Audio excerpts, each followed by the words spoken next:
El Señor Jesús está de camino a Jerusalén y, bueno, claramente él aprovechaba el tiempo que le quedaba. Y en estos capítulos que estamos viendo, vemos que él pronuncia muchas enseñanzas, muchas parábolas. Y realmente son parábolas y enseñanzas que, bueno, cuando las analizamos tocan nuestras vidas profundamente. Y él dejó claro, en la última parábola que leíamos, la del mayordomo infiel, que no hay manera de amar el dinero y servir a Dios a la vez, porque para las personas el dinero se transforma en un Dios.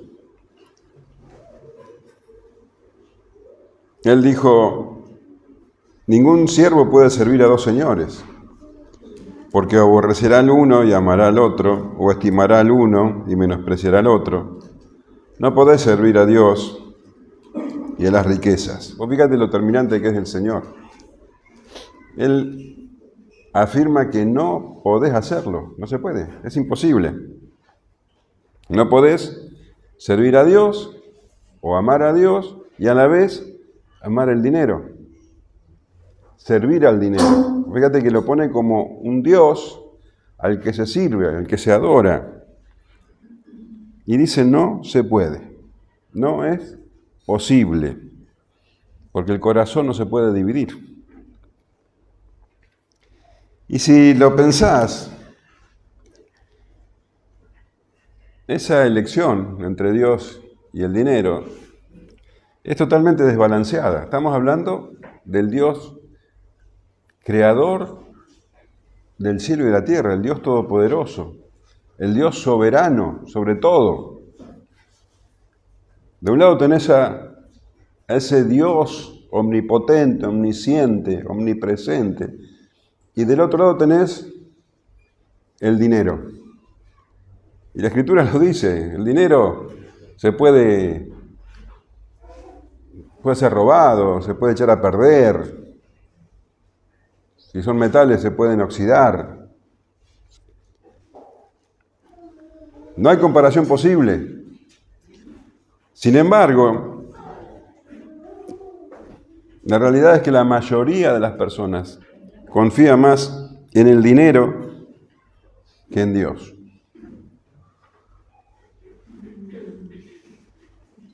Y esto ocurre porque sencillamente no creen en Dios. No tienen fe. Pueden profesar fe, pero no tienen verdadera fe. ¿Y qué es la fe? Hebreos 11:1 nos contesta esa pregunta. Es pues la fe, la certeza de lo que se espera, la convicción de lo que no se ve. Y seguís leyendo un poquito más adelante, en el versículo 6 de ese capítulo, dice: pero sin fe es imposible agradar a Dios, porque es necesario que el que se acerca a Dios crea que le hay y que es galardonador de los que lo buscan. La Nueva Traducción Viviente dice: de hecho, sin fe es imposible agradar a Dios. Todo el que desea acercarse a Dios debe creer que Él existe y que Él recompensa a los que lo buscan con sinceridad. Acá tenés otro no se puede, otro imposible. Viste que leíamos que no podés servir a Dios y a las riquezas a la vez. Es imposible. Acá tenés otro imposible. No podés agradar a Dios sin esta clase de fe. La fe donde vos estás, ¿qué era la fe? La certeza de lo que se espera, la convicción de lo que no se ve. Bueno, vos no podés agradar a Dios si no tenés la certeza y la convicción, certeza y convicción de que Dios existe, y la certeza y convicción de que Él galardona a los que los buscan, de que Él se manifiesta a los que lo buscan. Y no hay otra manera que buscar a Dios que no sea por medio de Jesucristo. No hay manera de hallarlo a Dios por medio de Jesucristo. Entonces, aquellos que tienen fe en la existencia plena de Dios por medio de Jesucristo y están plenamente convencidos de que Él es por nosotros, de que Él nos va a dar exactamente lo mejor, lo que necesitamos, más allá de lo que nosotros creemos. Los que tenemos plena confianza en Él, bueno, esos agradan a Dios. Pero sin esa clase de fe, de esa convicción, esa certeza, no se puede agradar a Dios. Sin esa fe, sin esa clase de fe, necesariamente las personas no la tienen puesta en Dios, la desvían hacia las cosas materiales. En realidad, el problema es sencillo. Dios no se ve, las cosas materiales se ven, las personas depositan su fe en lo que ven. Y como te decía, pueden profesar fe en Dios, pero es una fe falsa. El Señor dice, no se puede amar a dos señores, no se puede confiar en dos señores, no se puede servir en dos señores. Y algo que te tiene que llamar la atención es que la Escritura no emplea las palabras más duras contra los que directamente no creen en Dios. Las palabras de mayor condenación no son para los que, nosotros llamaríamos ateos. Las palabras de mayor condenación en la Escritura son para aquellos que profesan creer, pero en realidad sus corazones están lejos de Él. Mirá lo que dice Isaías 29:13, dice, dice pues el Señor, porque este pueblo se acerca a mí con su boca y con sus labios me honra, pero su corazón está lejos de mí. Y su temor de mí no es más que un mandamiento de hombres que les ha sido enseñado. Para Dios es aborrecible que las personas afirmen creer en Él, y el pueblo de Israel, especialmente, le ofrecía holocaustos, sacrificios y ceremonias. Externamente creían, decían ser el pueblo de Dios, pero sus corazones no estaban rendidos a Él, sus corazones estaban en otro lado. Isaías 1:11, es tremendo lo que dice acá, fíjate. ¿Para qué me sirve, dice Jehová, la multitud de vuestros sacrificios?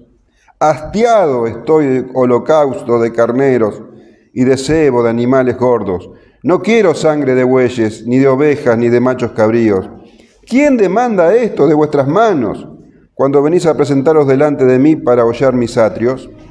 No me traigas más vana ofrenda. El incienso me es abominación. Luna nueva y día de reposo, el convocar asambleas, no lo puedo sufrir. Son iniquidad vuestras fiestas solemnes. Vuestras lunas nuevas y vuestras fiestas solemnes las tienen aborrecidas mi alma. Me son gravosas. Cansado estoy de soportarlas. Cuando extendáis vuestras manos, yo esconderé de vosotros mis ojos. Asimismo, cuando multipliquéis la oración, yo no iré. Llenas están de sangre vuestras manos. El Señor le dice al profeta Jeremías que ni siquiera ore por esa clase de personas. Estoy hablando de personas que profesan creer, pero sus corazones están lejos de Dios. Sus corazones están, sus tesoros, su confianza está puesta en otras cosas. sean ídolos en el dinero. ¿Se entiende? Miren lo que le dice Jeremías 7:16. Tú pues no ores por este pueblo, ni levantes por ellos clamor ni oración, ni me ruegues, porque no te oiré. Tremendo, ¿no? Y si el Señor aborrece eso, aborrece aún más los falsos maestros. Ellos parecen ser los más espirituales. Sin embargo, son mentirosos y tienen su fe puesta en las riquezas, no en Dios. Isaías los llama perros comilones. 56:11. Y estos perros comilones son insaciables. Y los pastores mismos no saben entender. Todos ellos siguen sus propios caminos. Cada uno busca su propio provecho. Cada uno por su lado. Jeremías dice que son engañadores y avaros. 6:13. Porque desde el más chico de ellos hasta el más grande, cada uno sigue la avaricia. Y desde el profeta hasta el sacerdote, todos son engañadores. Judas, no el traidor, el escritor de la carta, dice que son como nubes sin agua. ¿Viste cuando vienen las nubes bien cargadas y vos decís, bueno, va a llover, y después pasan? O sea, son solamente apariencia. Dice que son como árboles de otoño, ¿viste? Que no tienen hojas, pero doblemente muertos. Así ve el Señor a los falsos maestros. Judas 11 dice, ¿qué aflicción les espera? Pues siguen los pasos de Caín, quien mató a su hermano, al igual que Balaam engañan a la gente por dinero. Y como Coré perecen en su propia rebelión.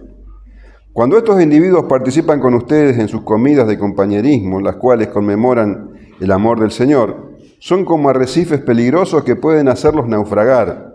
Son como pastores que no tienen vergüenza y que solo se preocupan por sí mismos. Son como nubes que pasan sobre la tierra sin dar lluvia. Son como árboles en el otoño doblemente muertos, porque no dan fruto y han sido arrancados de raíz. Son como violentas olas del mar que arrojan la espuma de sus actos vergonzosos. Son como estrellas que han perdido su rumbo, condenadas para siempre a la más negra oscuridad. Lo único que buscan de las personas es sacarle provecho, quedarse con su dinero. Y parecen tan espirituales. Y Dios los aborrece. Segunda de Pedro, dice, segunda de Pedro 2:3, y por avaricia harán mercadería de vosotros, con palabras fingidas. Sobre los tales ya de largo tiempo la condenación no se tarda y su perdición no se duerme. El apóstol Pablo le dice a los filipenses, porque por ahí andan muchos, de los cuales os dije muchas veces y aún ahora lo digo llorando, que son enemigos de la cruz de Cristo. El fin de los cuales será perdición, cuyo Dios es el vientre y cuya gloria es su vergüenza, que solo piensan en lo terrenal. Son enemigos de la cruz de Cristo. Ellos te van a hablar de prosperidad, te van a hablar de salud, te van a hablar de cosas hermosas, pero nunca te van a hablar de la cruz. Son enemigos de la cruz de Cristo. No van a hablar de pecado, de arrepentimiento. Solamente piensan, dice, en lo terrenal. Enemigos del Señor. Y vos decís, ante estas personas no puede haber misericordia.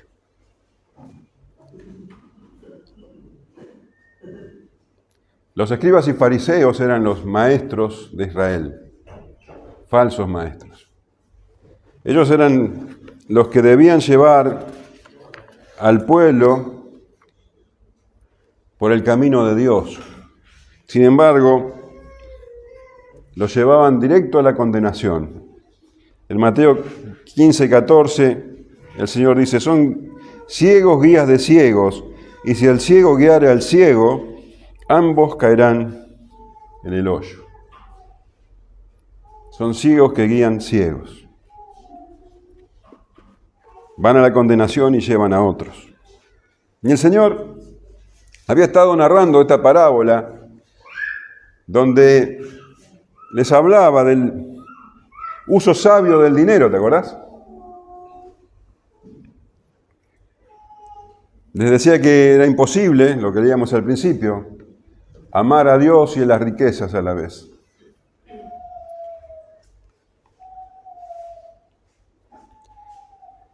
Esa parábola estaba dirigida a sus discípulos, pero ahora nos enteramos que había otras personas escuchando.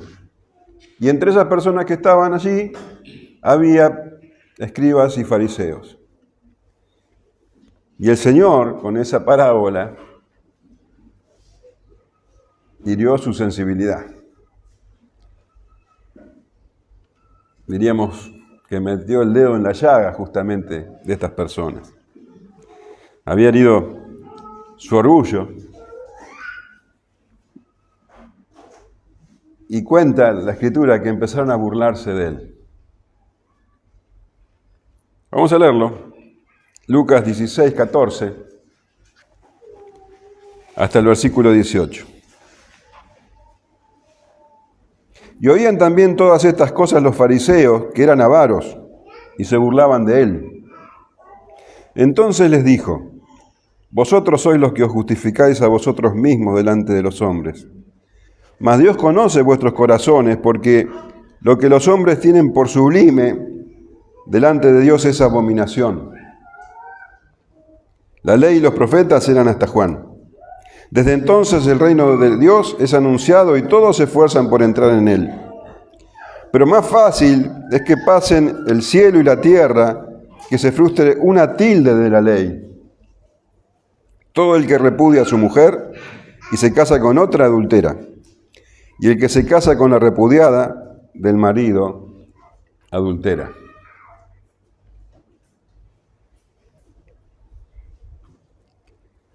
El Señor había hablado, te decía, del uso sabio del dinero. Él decía que el dinero, como todo, pertenece a Dios. Nosotros somos mayordomos. Y que debemos ser sabios en el uso del dinero. O sea, el dinero no es solamente para nuestro deleite personal, egoísta, sino para servir a Dios. Y dice que oían estas cosas los fariseos. Esto es completamente llamativo, porque dice que, ¿cuál es la palabra? Oían. Esta palabra tiene que ser crucial en la interpretación de la Escritura. Oían. ¿Te das cuenta que ellos oían lo mismo que oyeron los discípulos? Las mismas palabras.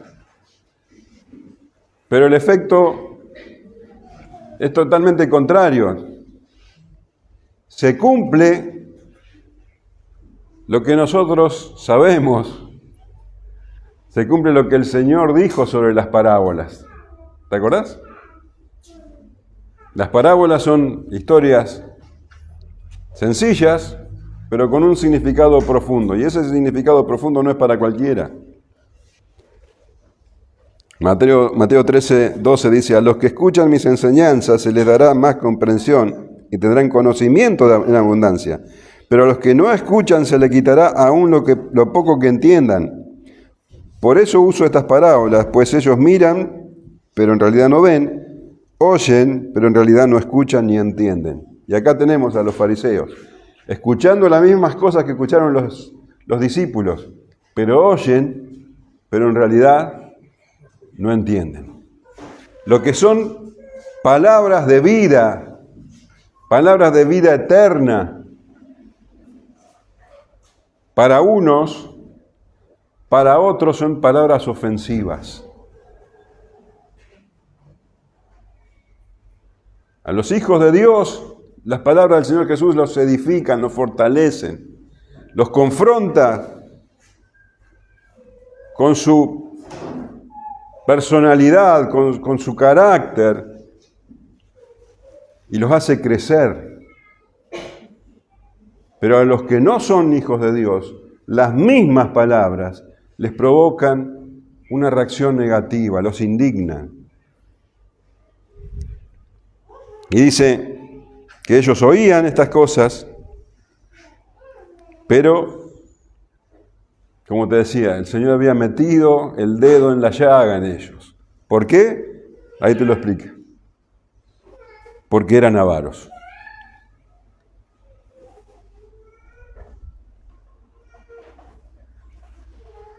Filarguros, en griego. Filarguros. ¿Sabes qué quiere decir filarguros? Amigos del dinero. Amantes del dinero. ¿Habrá algún filarguros acá? No. Filarguro. Ahí tenés una palabra nueva. Y ellos eran filarguros. Eran avaros. El Señor con esas palabras había herido su sensibilidad. ¿Y cómo reaccionaron? Dice, se burlaban de él. El Señor había hablado a sus discípulos, palabras de vida, y hay un grupito ahí de escribas y fariseos, los electos de Israel, ¿no? Los más honorables, burlándose de él. Se burlaban, dice, porque eran avaros. Se burlaban. Literalmente también en griego la expresión es levantaban la nariz. Giraban la nariz, dice. Estaban ofendidos. Y probablemente hablarían entre ellos, ¿qué sabe este sobre las riquezas si no tiene nada? Es un simple carpintero. Sus pertenencias se limitan a lo que tiene puesto y nada más. ¿Qué sabe él de las riquezas?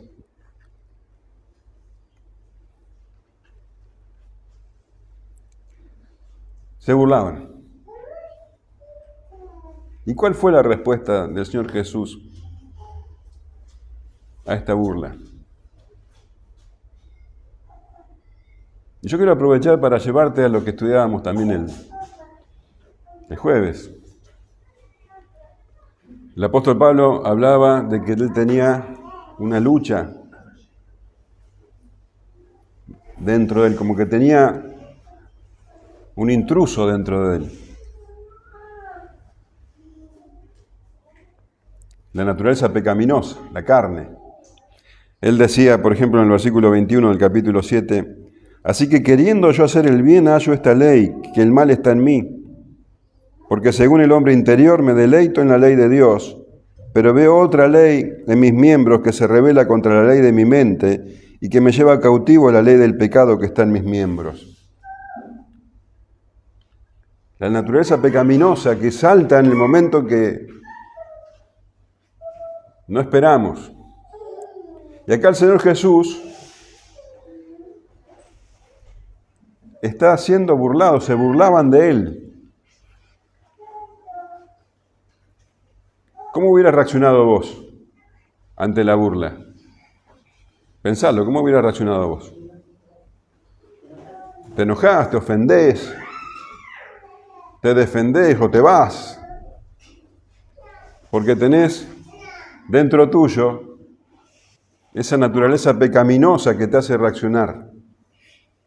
Pero acá tenemos al único hombre que pisó la tierra que no tenía esa naturaleza pecaminosa. El Señor Jesús no reaccionó de esa manera. El Señor Jesús no conocía pecado.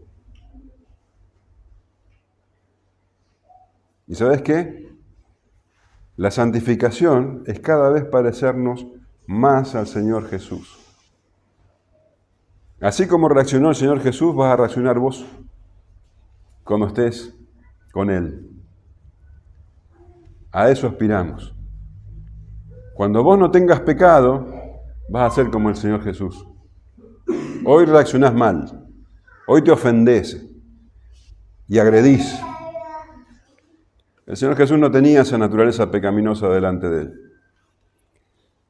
Entonces, ¿cómo enfrentó las burlas de estos escribas y fariseos? Con gracia, con misericordia, porque Él vino a buscar lo que se había perdido. Y entonces, en vez de irse, en vez de insultarlos, de pelearse, los confrontó con la verdad, para que pudieran arrepentirse de sus pecados. Así actúa alguien que no tiene pecado en sí. A eso te vas a ir pareciendo vos, día a día. Entonces les dijo: vosotros sois los que os justificáis a vosotros mismos delante de los hombres.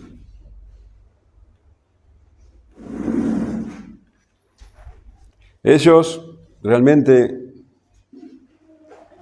a la vista de los hombres, eran rectos, serios, sabios, piadosos. Ellos eran los electos de Israel, los maestros de Israel. Pero el Señor Jesús sabía lo que eran. En Mateo 23, 27, Él les dice: ay de vosotros, escribas y fariseos hipócritas, porque sois semejantes a sepulcros blanqueados, que por fuera la verdad se muestran hermosos, mas por dentro están llenos de huesos de muertos y de toda inmundicia. Así también vosotros por fuera la verdad os mostráis justos a los hombres, pero por dentro estáis llenos de hipocresías e iniquidad. Estos hombres, rectos y justos, a la vista de los hombres, estaban llenos de hipocresía e iniquidad. ¿Y sabes?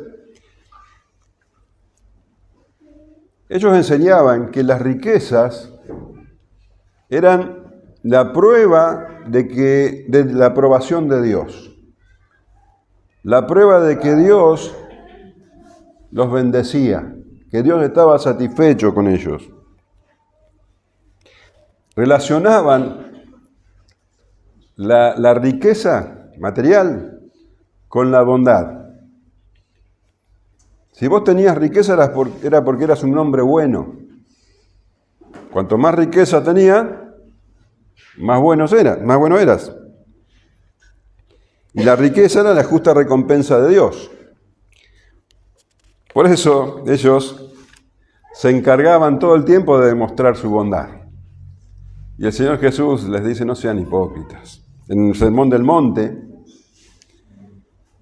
Mateo 6:2 dice: cuando pues des limosna, no hagas tocar trompeta delante de ti como hacen los hipócritas en las sinagogas y en las calles, para ser alabados por los hombres. De cierto os digo que ya tienen su recompensa.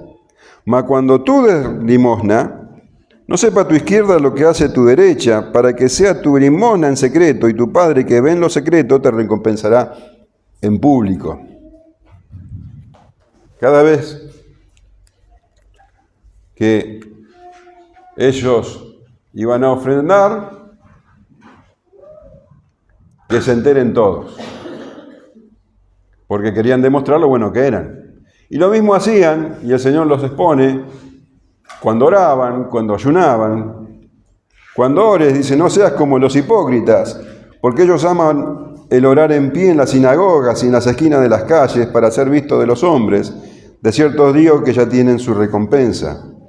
Cuando ayunéis, no seas austeros como los hipócritas, porque ellos demudan sus rostros para mostrar a los hombres que ayunan. De cierto os digo que ya tienen su recompensa. Entonces ellos se mostraban delante de todos, se esforzaban para que todos se enteren lo bueno que eran, lo justos que eran, cómo daban limosna, cómo oraban, levantando las manos. Hoy hablaba Tomás de eso. con palabras grandilocuentes. Cuando ayunaban ponían cara triste y no se bañaban, al contrario, se ponían cenizas. Todos se enteraban. Porque esto era un instrumento para ellos para poder engañar a la gente y sacarle su dinero. ¿Cómo no vas a confiar en estos hombres tan buenos, tan rectos? Pero el Señor Jesús les dice, también en Mateo 23, «Ay de vosotros, escribas y fariseos hipócritas, porque devoráis la casa de las viudas, y como pretexto hacéis largas oraciones, por esto recibiréis mayor condenación». Ese halo de justicia, de bondad que tenían, les permitían estafar incluso a las viudas, a las personas más débiles y necesitadas de Israel. Y hasta habían inventado una excusa para no tener que ayudar a sus padres ancianos, como decía la ley.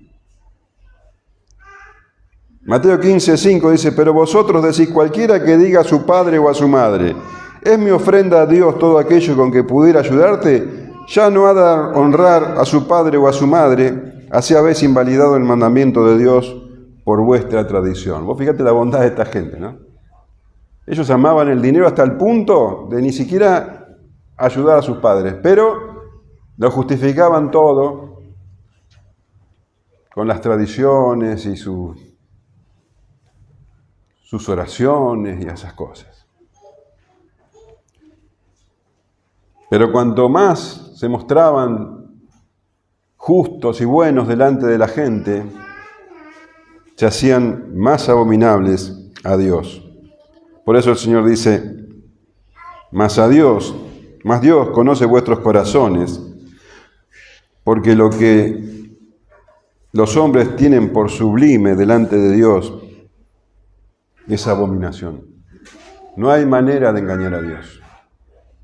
Dios conoce el corazón de las personas, conoce lo que hay adentro. ¿Te acordás lo que Dios le dijo a Samuel cuando tenía que elegir al próximo rey de Israel? Fue a la casa de Isaí y le dijo, bueno, a ver, uno de tus hijos va a ser el rey. Entonces empezó a traer a sus hijos, que eran muchos, y cada uno era más fuerte y hermoso que el otro. Pero el Señor le dice en 1 Samuel 16:7, no mires a su parecer ni a lo grande de su estatura, porque yo lo desecho. Porque Jehová no mira lo que mira el hombre, pues el hombre mira lo que está delante de sus ojos, pero Jehová mira el corazón. En 1 de Reyes 8:39 leemos, porque solo tú conoces el corazón de todos los hijos de los hombres. En Apocalipsis 2:23 dice, y todas las iglesias sabrán que yo soy el que escudriña la mente y el corazón, y os daré a cada uno según vuestras obras. A Dios no se le puede engañar. A los hombres sí. Vos te pones a hablar palabras grandilocuentes y levantar las manos y decís palabras infladas y la gente te lo va a creer, o muchos te lo van a creer. Y vas a poder engañarlos y sacarles su dinero, pero a Dios no. A Dios no se puede engañar. Por eso dice, lo que es sublime delante de los hombres, sublime, lo que es honroso, lo que es de mucho valor, lo que es admirable para los hombres, para Dios es abominación, apestoso, detestable, repugnante. Para Dios es eso, es repugnante, es apestoso. A Dios no se le puede engañar. La ley y los profetas, continúa el Señor, eran hasta Juan. Desde entonces el reino de Dios es anunciado y todos se esfuerzan por entrar en él. Pero más fácil es que pasen el cielo y la tierra que se frustre una tilde de la ley. Estos hombres estaban seguros de que el reino de los cielos estaba abierto para ellos por la obediencia de la ley. Pero estaban completamente equivocados. En primer lugar, porque ellos obedecían a la ley de una manera superficial. Habían cargado a la ley montones de mandamientos que eran solamente humanos. Pero la ley, lo sabemos nosotros, estamos estudiando Romanos, la ley no tenía el propósito de salvar a las personas, de que las personas se justificaran cumpliéndola. La ley tiene como propósito que las personas entiendan lo que es pecado, qué es el pecado, y que se vean a sí mismos como incapaces de alcanzar ese parámetro. Y entonces entiendan su necesidad de Salvador, de un Salvador.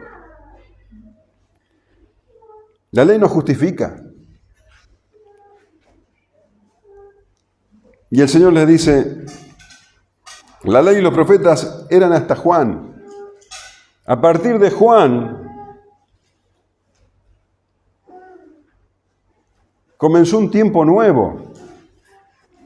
Desde entonces el reino de Dios es anunciado y todos se esfuerzan para entrar en él. La ley y los profetas, el Antiguo Testamento en definitiva, hablaba del pecado y también anunciaba la llegada del Mesías.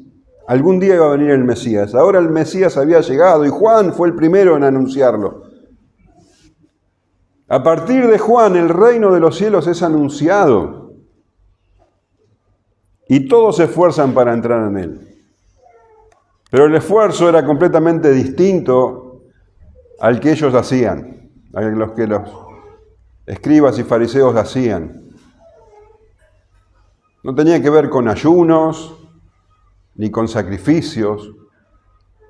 El esfuerzo para entrar en el reino de los cielos es humillarse, es arrepentirse de sus pecados, comprender la pobreza, la miseria espiritual en la que se encuentran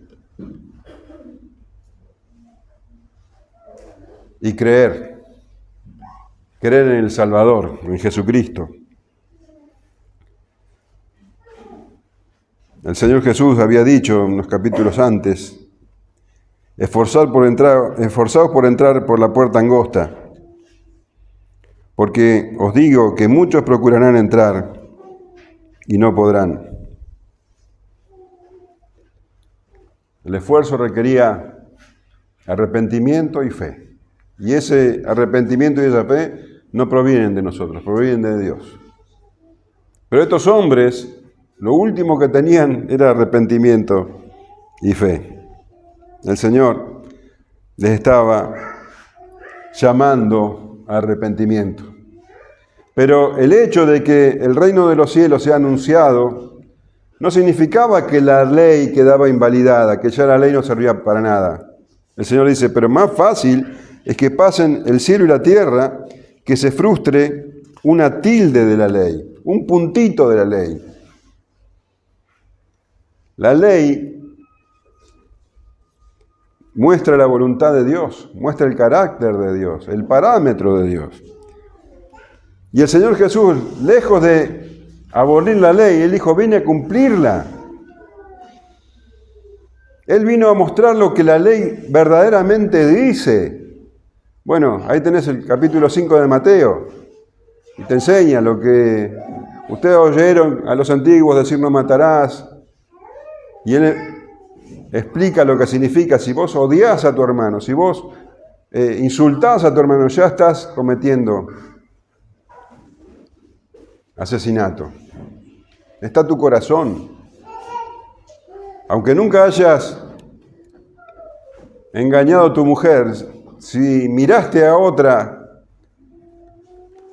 con alguna intención pecaminosa, ya tu corazón adulteró. No está en los hechos externos, sino en el corazón. La ley no pasó.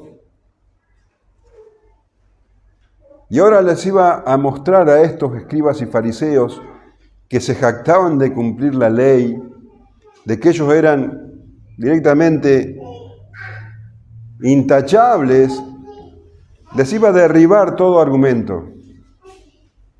Iba a mostrarles que ellos estaban en condenación según sus propios parámetros, porque ellos no cumplían con la ley.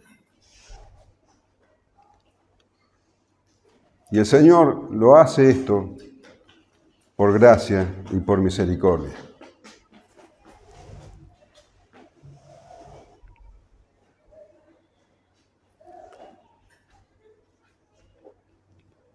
Para los judíos,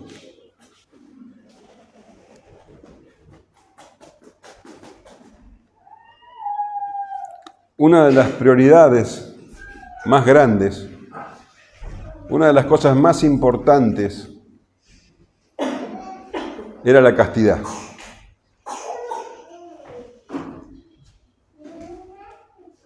Decían que antes de perder la castidad era preferible morir. Y el Señor les iba a demostrar que ellos ni siquiera podían cumplir con este principio tan importante para ellos.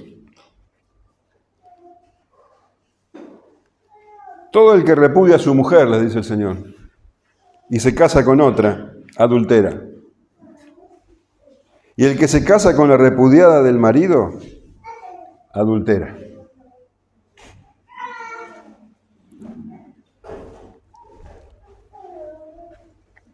Según la ley,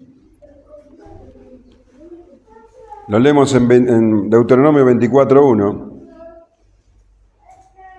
la única manera de romper el matrimonio, o sea, del divorcio, estaba en este versículo. Te lo voy a leer. Cuando alguno tomare mujer y se casare con ella, si no le agradare por haber hallado en ella alguna cosa indecente, le escribirá carta de divorcio y se la entregará en su mano y la despedirá de su casa. Entonces, el causal, según la ley, para el divorcio era encontrar en la mujer, dice, alguna cosa indecente. Esa frase, alguna cosa indecente, dio lugar a una gran polémica a lo largo de la historia de Israel. ¿Qué significaba esa cosa indecente? Y hubieron dos grandes escuelas sobre esas dos palabras. Estaba la escuela de pensamiento del rabí, del maestro Shammai, que él decía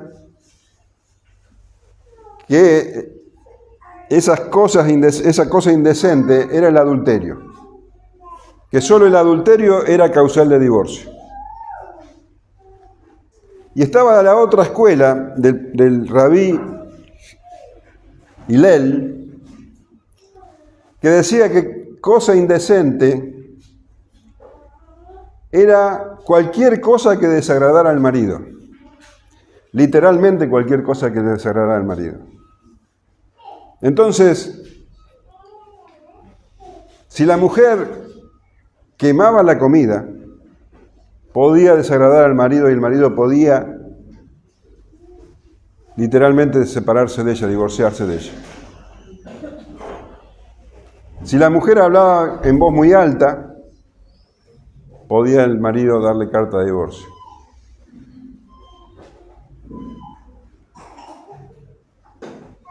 Si la suegra no estaba muy contenta con su nuera, el marido podía darle carta de divorcio. Y así, prácticamente cualquier causa. Inclusive salió otro rabí, Akiva, que llegó a decir que si el marido encontraba que la mujer no era tan bella como cuando se había casado y encontraba otra mejor, también podía darle carta de divorcio. Adiviná cuál de estas dos escuelas fue la que tuvo aceptación entre el pueblo de Israel. ¿Rabí Shammai o la del Rabí Hillel? La del Rabí Hillel. Entonces, para los escribas y fariseos, cualquier cosa era causa de divorcio. Y el Señor Jesús les habla de esto porque ya estas personas se habían divorciado tranquilamente, creyendo que guardaban su castidad. Leí algunos comentarios donde decían que la mujer en la época de Jesús no se quería casar porque era un estado de mucha inseguridad. Entonces prefería no casarse ya. Bueno, el Señor le demuestra a estos fariseos que habían distorsionado tanto la ley que no podían creer, no podían pensar que estaban justificados delante de Dios por cumplirla.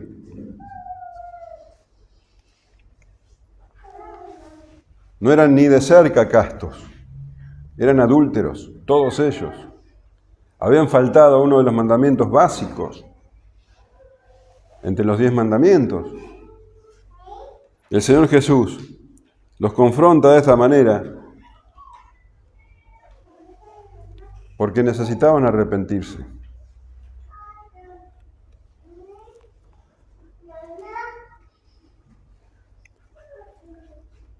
Es posible engañar a los hombres, no es tan difícil, pero es imposible engañar a Dios. Y fíjense cómo desenmascarar a los falsos maestros es un acto de misericordia. Es un acto de misericordia hacia ellos porque necesitan arrepentirse. No estás haciendo ningún favor a los falsos maestros mirando para otro lado. Ellos se encargan de hacerte creer de que son los ungidos de Dios. No se toca el ungido de Jehová. No me critiques. Porque de esa manera se aseguran poder seguir engañando a la gente. El Señor Jesús los confrontaba. Los apóstoles los confrontaban, los denunciaban. Y todo buen pastor tiene que denunciarlos porque las ovejas se pueden confundir. Los falsos maestros son peligrosos para los demás y para sí mismos. Se cierran a sí mismos el reino de Dios.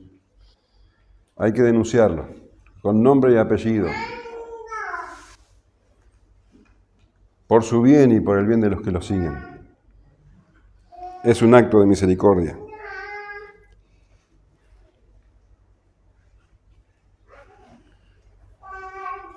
Y el Señor nos está llamando a nosotros también a examinar nuestra fe. En 2 Corintios, capítulo 13, dice: examinaos a vosotros mismos si estáis en la fe. Probaos a vosotros mismos, o no os conocéis a vosotros mismos, que Jesucristo está en vosotros, a menos que estéis reprobados.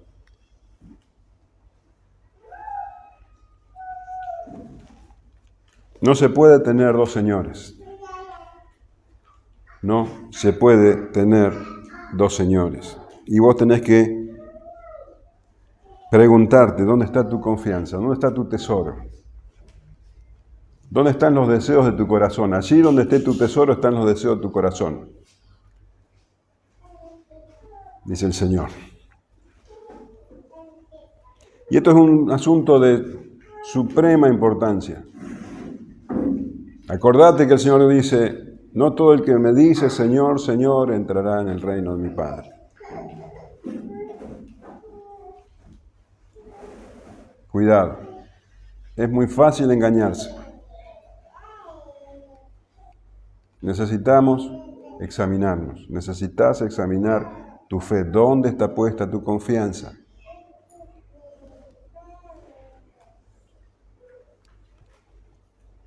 en el Dios creador de los cielos y la tierra, que envió a su Hijo unigénito para traer salvación al perdido y en cuyas manos estamos, o en las cosas materiales que ves, que tocas, pero que ladrones hurtan,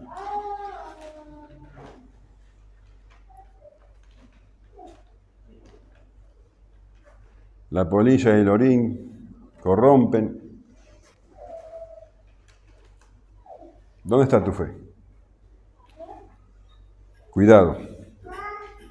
Un día vamos a estar delante del Señor. A Él no lo podemos engañar. Todavía estás a tiempo. Si entendés que esta palabra es para vos, si entendés que tenés una fe más externa que interna, arrepentite. Arrepentite y cree, la puerta se estrecha.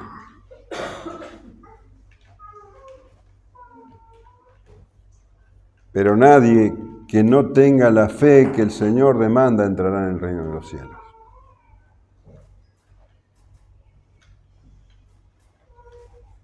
Es imposible, leíamos, es imposible agradar a Dios sin la fe salvadora. Así que si esta palabra te está molestando, te está inquietando, es tiempo de arrepentirte. Todavía es el tiempo de arrepentirte y creer. Amén.